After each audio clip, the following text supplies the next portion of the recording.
नमस्ते, happy Makar Sankranti, happy Pongal और happy Uttarayani.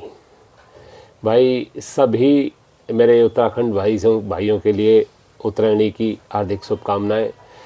सभी जो उत्तर भारत में रहने वाले लोग हैं, पूरे भारत में रहने वाले हैं, उनको मकर संक्रांति की शुभकामनाएं, और पोंगल की जो साउथ इंडिया में रहते हैं उनके लिए। एक्चुअली ये एक दिन के अंतराल में ये सारे त्यौहार हमारे मनाए जाते हैं।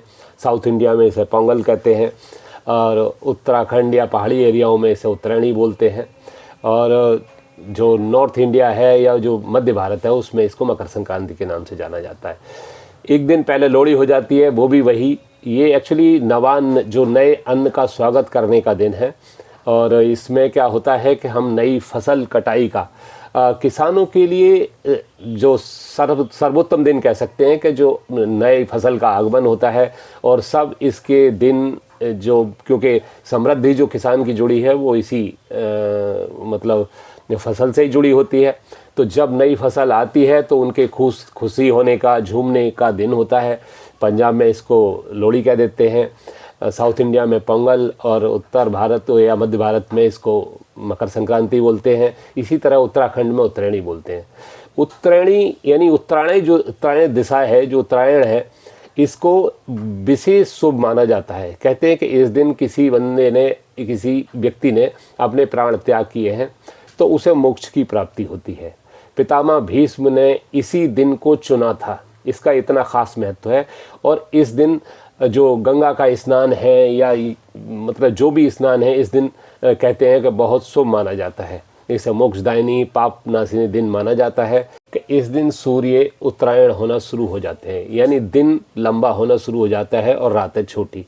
यानी आपके जीवन में खुशियाँ मनाने का समय लंबा हो जाता है, और जो रातें हैं, मतलब जिनको कहते हैं कि गम की रातें, या मतलब जो काला अध्याय है, जो काला पक्ष है, वो कम होता चला जाता है। यानी हर तरह से ये शुभता का दिन है। और इस दिन सूर्य जो अपनी धनु राशि को छोड़ के मकर राशि में प्रवेश करता है।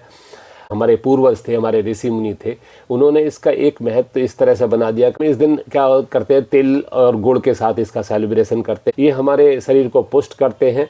उम्मीद है कि गुड़ और तिल का आप इस्तेमाल करेंगे, सबको पता ही है, सबके घरों में ये बनता ही है। और इस दिन में एक महत्व और भी है कि हमारे पूर्वजों ने इस दिन को इस तरह से मनाना शुरू करा कि ये स्वास्थ्य लाभ भी दे। हमारे हर त्यौहार को इसी तरह से डिजाइन किया गया है। हमारे पूर्वज इतने समृद्ध थे, उनकी ज्ञान परंपरा इतनी समृद्ध थी कि उन्होंने हर त्यौहार को सीजनल फलों के साथ, सीजनल फ्रूट्स के साथ, सीजनल फसलों के साथ, जो आपकी स्वास्थ्य को बहुत ज़्यादा पुष्ट करें, इस तरह से मनाया है। तो इस दिन तेल गुड़ का आप महत्व समझ ही गए होंगे। हमारे पूर्वजों ने कुछ बहुत अच्छा सोचा होगा। तेल गुड़ का आज के दिन सेवन किया जाता है, तरह तरह की मिठाइयाँ बनती हैं, इससे तरह तरह के व्यंजन बनते हैं। तो यही हमारी समृद्ध परंपरा है, इनको समझेंगे और सेलिब्रेट करेंगे। धन्यवाद, नमस्ते, वड़क्कम, नमस्कारम।